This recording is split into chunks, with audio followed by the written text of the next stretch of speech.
Hey, what is up guys? This is Elton Jukino of Hobbies and Collection, and for today's video, di-discuss natin kung ano nga ba or paano nga ba kumuha ng waypoint.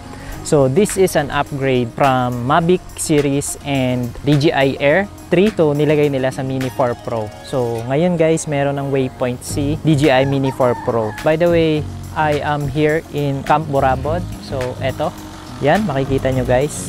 So pagpasensyahan nyo na meron tayong background noise sa likod. So ganun kaingay sa likod natin. But ayun, gagawa tayo pa rin ng video. So para lang mapakita ko sa inyo kung paano gumawa ng waypoint. So this is just a quick tutorial guys. Tapos papakita ko rin sa inyo kung gaano kalinaw, kung gaano ka-efficient, kung gaano kadali mag-shoot using the waypoint. So ayun guys. So naka-screen record by the way ako para ano. So ayan guys. Nakikita nyo yung Camp Burabod.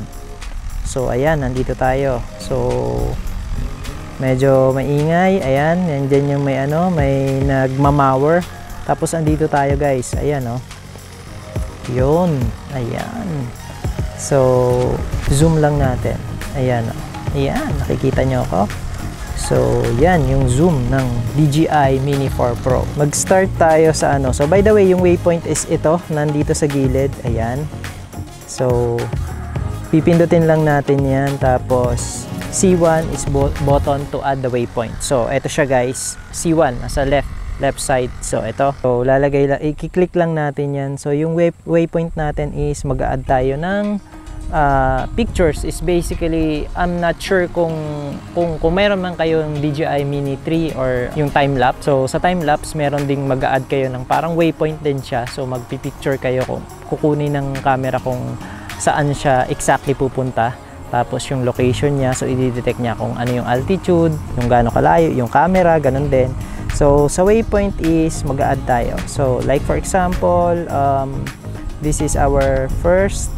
So, starting point natin to. So, ito yung waypoint. So, click lang natin, press ng C1. So, ayan. Okay. So, ayan. And then, set tayo ng taas natin ng onte. Pati yung angle ng camera. So, this will be our second location. Tapos, taas ulit natin. This is our third location. And then this is our fourth. So not basically lahat ng ano nyo pipicturean nyo. So ayan. So meron na tayong tatlo. This is 4.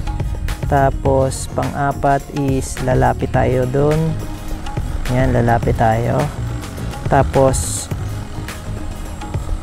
i-zoom natin ng onti yung camera. So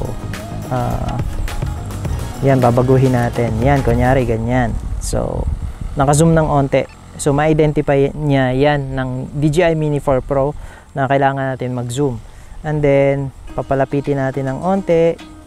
Tapos, ibababa natin yung angle ng camera. Tapos, i-zoom out ulit natin yung camera para babalik siya sa dati. So, ayan. Tapos, after that, pupunta siya dito. Papupuntahin natin.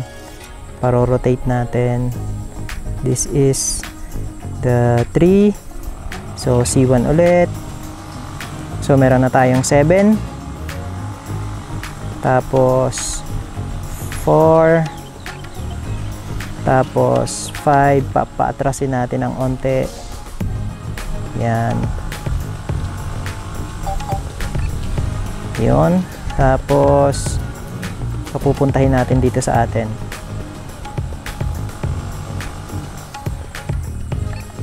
Yan, 10. I'm not sure kung hanggang ilan yung kaya niyang picture.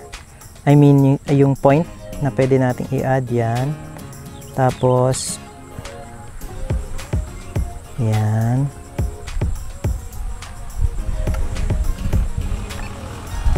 Papunta sa atin. So, 12 na.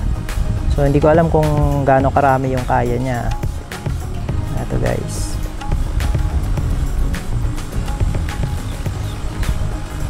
So, ayan. Tapos, zoom natin ng onte. Yan. Tapos, dito naman, habang pumupunta siya dito sa gilid, nag-zoom out siya.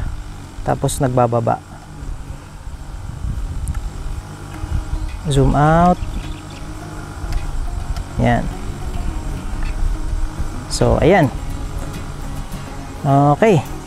So, pag okay na lahat sa inyo, halimbawa, yun na yung naset nyo na waypoint. So, yun na lahat siya. Yun na yung kailangan yung kuha.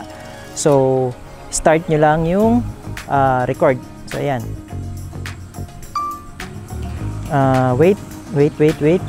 So, mali. Next pala. Sorry. So, press nyo lang yung next.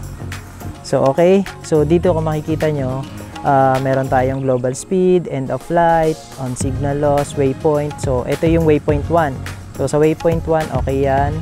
And then, waypoint, kung mapapansin natin, meron tayong, ayan, ito.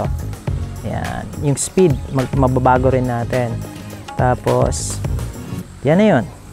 So, depende sa inyo guys, kung gusto nyo sa waypoint 3, tapos na kagad yung video. So, siya na yung bahala kumuha.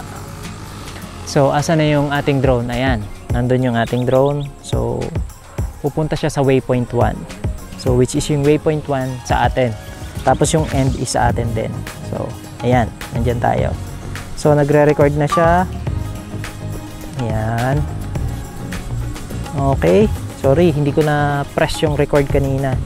So, ayan. Okay. Waypoint, papunta na siya sa waypoint 2. Okay. Ayan. So again guys, pagpasensyahan nyo na ang daming ingay dito sa likod natin. So andito tayo ulit sa Camp Burabod, and if you haven't visit here, so bisitahin nyo guys. Ngayon is currently harvest season ng mga rice. So kung makikita natin, kulay yellow yung mga ano natin. So walang rice na harvest na guys, na anihan na, tapos na. So ayan, 3, okay, meron na tayo. So, ayan. Tapos, antayin natin yung zoom. Mag-zoom siya dito eh. So, ito yung waypoint 5 natin. Ayan. Ayan. Mag-zoom siya dyan. Okay, antayin natin. Here. And zoom. Bakit parang hindi ko nakita yung zoom? Or masyadong konti lang yung zoom na ginamit ko. So, ayan guys. And ayan. So by the way guys, naka-set tayo into HLG. So yan yung eco-color grade natin. So after nito guys, papakita ko rin sa inyo kung gaano yung output nito. So from starting dun sa nag-record ako. So ayan. So pabalik na siya.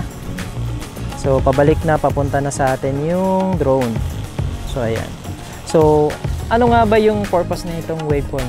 Kasi kumbaga sa ano is pwede naman tayo mag-shoot na hindi kailangan nito, di ba? So for me, maganda siya na inad kasi like for example, you are a beginner drone pilot. So hindi ka mahihirapan gumawa ng mga angulo, like for example, yung medyo smooth na panning or smooth na turn around ng drone. So ayan, tapos na guys, tapos na yung ano natin. So return to home na siya. Okay, sana, ayan. Okay, so mag-home. Okay, hindi muna natin ila-landing of course. So ayan, bali mapapadali yung mga buhay ng drone pilot dahil sa waypoint na to. Like for example, gusto natin magkape, gusto natin gumawa ng bagay na while taking shoot. So since marami tayong battery, meron tayong 3 battery. So lahat yan battery plus. So pwede tayong kumuha na smooth yung drone natin. So kumbaga alam niya kung saan siya pupunta. So okay na okay to, like for example sa mga beginner. Not only for beginners, so like also sa mga professional. So pwede rin itong magamit. Kasi magagamit natin itong gawa ng meron tayong mga shot na sobrang hirap. Well, hindi naman natin pwedeng gamitin to sa lulusot, yung mga palusot like si Boss Omel. So mahirap gawin yon sa waypoint.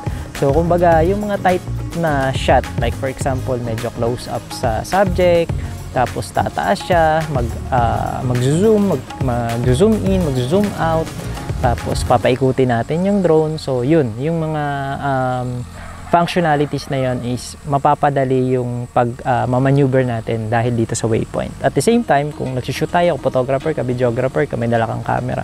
So magagawa mo yung kailangan mong pang gawin na hindi kukontrol sa Mini 4 Pro mo. So, ayun guys. So, ayun, ganun lang kadali. And by the way, ito yung video. Pakatapos na ito guys, papakita ko yung video. So, para makita nyo kung ano yung kinuha niya. So, again, this is Elton Jupino of Hobbies and Collection. Thank you for watching and see you on the next one. Peace!